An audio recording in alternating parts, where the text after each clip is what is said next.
On the Patriot Mobile Newsmaker line is Congressman Guy Reschenthaler. I almost had it right. Out of Pennsylvania. Congressman, thank you for joining me. I appreciate it. Thanks, Marion. Please just call me Guy. I intend to. Thank you. That last name is, thank goodness you don't have a lisp. Could you imagine if you had a lisp trying to say Reschenthaler? It would be game over in the political world. But luckily, we just got all the signs are Guy, all the shirts are Guy. It's very clean, very simple. Yeah, there you go. Okay, I like it. I like it. Let's start off. We're going to talk about the midterms because I was talking about it earlier. But let's talk a little bit about what is happening with the economy in this country. Mm-hmm. You've got this the tax. What was it? The Inflation Reduction Act. It really was the Green New Deal that they got passed under the guise of the Inflation Reduction Act. Right. And I guess my question, we can go into some of the specifics about it, but the question I hear over and over again is if Republicans take back the House in the midterms, and we're going to talk about what you guys are doing with the Senate, dear Lord, if you take it back at the midterms, are you going to repeal this horrible tax and spend bill? Well, we will. But remember, what the Democrats are doing is they're using any means necessary to effectuate the Green New Deal. They're doing it through regulation, where they're incrementalizing the Green New Deal. They're doing it in bits and pieces with all these bills, trying to piece together the Green New Deal. What it really means, though, for the average American is you're paying a lot more money to heat your home, to fill your tank, and a lot of the money is being sent to China because when you subsidize things like so-called renewables, windmills, solar panels, all that technology and all the rare earth elements, for the most part, that's required to make those comes from China. So we're sacrificing our own energy independence and our own industry for that of China, which is going to lead to slower economic growth as well. And I should mention that while we're doing these Green New Deal incremental changes through all these bills, the Chinese are bringing on coal-fired power plants. They're bringing online nuclear power plants. We're doing none of that. So it's going to be much cheaper to manufacture and live, frankly, in China because of low energy costs, which is going to further disadvantage us. Yeah, absolutely. And but this is the thing, like people feel it in their wallet. And so it brings me to the midterms because this dovetails for me into the midterms. Look at what is happening in Pennsylvania for the Senate. Right. Dear Lord, this is your state. I understand that President Trump is friends with Dr. Oz, and I get it, and I realize he's a dear friend of Trump, and he supported Trump.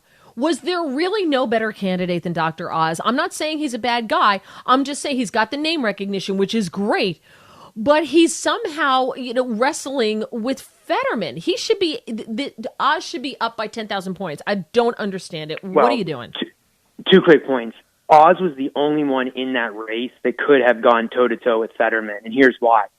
I've been saying that Fetterman's totally underrated. He has a star power around Pennsylvania. He unites these Bernie bros with working class voters who wrongfully think that he's one of them because they see him tatted up with a beard, wearing a hoodie, riding a Harley, and they just assume that he shares our values. He does not. So to overcome that fundraising ability, to overcome that celebrity, we really needed Dr. Oz. Any other candidate we would have put forward would have been even further behind in the polls. And it's a little bit of revisionary history to go back and say we should have picked another candidate because Oz is the only guy that can beat Fetterman. I think that ultimately Oz wins this race by a slim margin. Remember, Toomey only won by 1 or 2 points each time he won that Senate race. It's Pennsylvania after all. And he's going to do it by exposing the Fetterman hypocrisy. This is a guy that wants to release 1/3 of all prisoners in Pennsylvania. This is a guy that wants to have the Green New Deal and totally eviscerate the natural gas economy we have, particularly around Pittsburgh and Western Pennsylvania. And don't forget that he wants to eliminate private health insurance. So this guy's way too radical for Pennsylvania. I'm sorry, Mary. Yeah. No. I get that. But my question is, and we had a caller ask this question earlier, and it's a question everybody's asking. So why is he talking about buying kale in a grocery store? Why is he not? And the ads are terrible. Where is the national? I think that the national GOP, they did it to Chitterelli when he was running. He could have beaten Murphy. The national was nowhere to be seen. They did the same thing in, I think, Larry Elder in California. The national was nowhere to be seen. Where where's the national in Pennsylvania taking hold of his campaign? You need to win one seat in the Congress. The bar is low. Why isn't the national preventing Oz from getting in these ridiculous matches with Fetterman, just going back and forth? Why?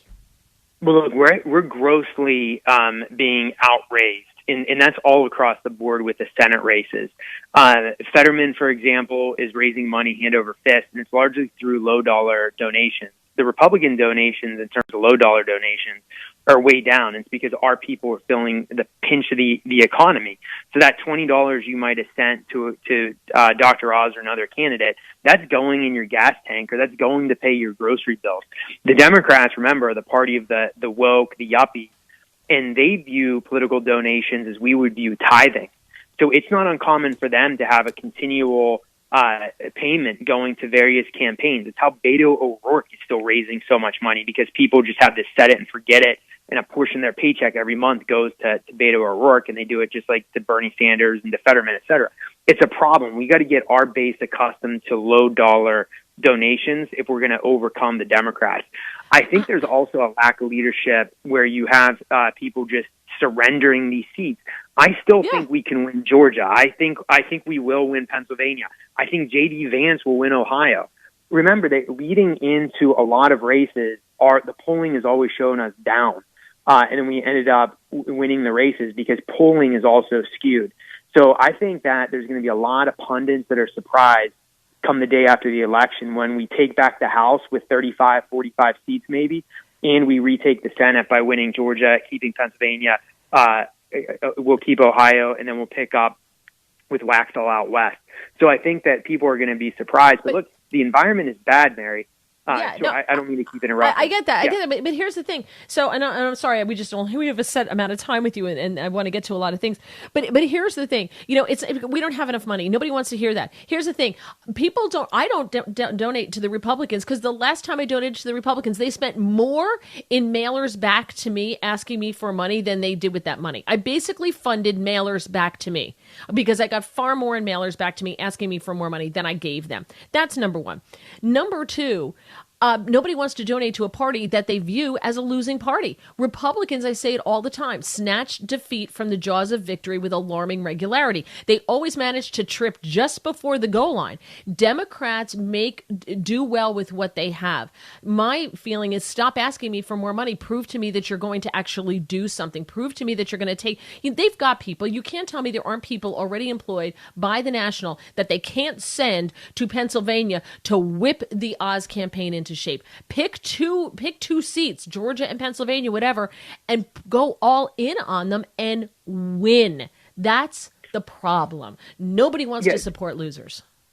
Okay. Two points. Number one, we as Republicans keep fighting the battles of yesterday. This is no longer the party of the 1990s or the early 2000s. This is no longer the party of Jeb Bush and Paul Ryan and the like. This is really President Trump's party. So we keep getting compared to the Republicans as old. I can tell you that over 50% of all the House Republicans came in with President Trump in office or on the ticket. So he's remade the party. So we got to stop comparing ourselves to the days of Boehner and Paul Ryan and the rest. This is a very dogged, tenacious party. And you're going to see that with the new crop of candidates we have. As far as the Oz campaign, look, Fetterman has a lot of star power. The way you cut against that is you do it with a massive effort to expose his hypocrisy. You only get there when you're buying TV and radio ads and digital ads. I know that sounds cynical, but that's just the nature of the beast. And any business could tell you, a national business, if they're not advertising, they're not selling product. It's the same thing with candidates. The Democrats have the ability to be on TV, to be on radio, to have that online presence because they've got that constant source of funding. We unfortunately don't have that. We're building it with WinRed, which is the online donation platform, but it's going to take time. The Democrats were genius in starting that program, I believe 7 or 8 years ago. We're now catching up, but we will catch up. And again, the environment is horrible. If you look at even Democrats, they're saying that we're on the wrong track. Biden is upside down, meaning his unfavorability is higher than his favorability. So we are on the verge of having a huge red wave. The naysaying will not help. We've got to get out and support these candidates and start attacking the Democrat candidates, not infighting amongst ourselves. Yeah, no, I agree with you, but you've got Mitch McConnell just yesterday saying that the GOP may not retake the Senate. He said, I think there's a probability, a greater likelihood that the House flips than the Senate. Senate races are different. And then he also says, though, in April, he said the political environment looked like a perfect storm for Democrats to lose the chamber, but Republicans could screw this up. He said, he also said, you can't nominate somebody who's just sort of unacceptable to a broader group of people and win. We had that experience in 2010 and 2012. But to your point, I agree that the party is changing. And there's a lot more young people like yourself who have come into the party who are independents, who are not Republican affiliated. They're not Democrat affiliated. And you got to win them over. And I don't know that Mitch McConnell is the person to do that. And that's got to change, but he's not going anywhere. So Mitch McConnell has been wrong before. Remember, this is the guy that wasn't getting behind President Trump. President Trump ended up winning, even though McConnell said he wasn't, and turned out to be one of our best Republican presidents ever. So he's been wrong in the past. Also, you don't hear Kevin McCarthy talking like that. When you hear Kevin McCarthy talking, it's we're going to pick up a lot of seats. We're going to have this agenda. We're going to have this new commitment to America, much like the contract to America. We're going to be rolling that out. That's a visionary. You don't want to come back in your football huddle and have the QB start to say, oh, well, gee golly shucks, we might not win this. If you would have caught that pass, we could have done this. We would have had a better lineman. We could have maybe stopped those. No, you don't hear that. The QB, the leader, which Mitch McConnell is, should be upbeat, positive, in giving guidance and vision to the party like Kevin McCarthy is doing in the House. It's unfortunate.